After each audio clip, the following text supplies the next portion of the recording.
What is up guys, I'm your professional Tito Wato the third.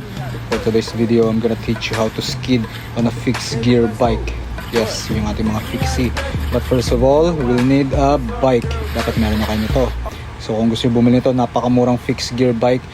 Check this out on my TikTok showcase. Yes, and bago ang lahat, shoutout sa ating sponsor, Top Tube Pads, and then pedal straps. Yan, from Fast Break. Salamat sir sa ating napakaangas, napaka-stylish na pads and pedal straps. So yun po, no?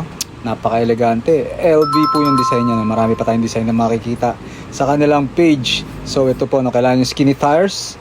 Kailangan nyo rin ng pair of shoes para sa comfortable riding. So now let's start. Dapat meron kayong bunny hop. No, joke lang. So ngayon, titingnan natin dito kung gaano na ang bike control ninyo sa inyong fixed gear nyo. Dapat comfortable na kayo sa pagra-ride. Dahil doon natin makikita kung ano ang foot position nyo and anong level na ng riding sa inyong fixed gear bike. So as you can see, I am left foot forward. Makikita nyo po, goofy footed ako. Yun yung nasa unahan. So ang gagamitin natin pang brake is yung ating right foot. Yun yung nasa likod. Yun po yung, ayan po, no, nakikita nyo.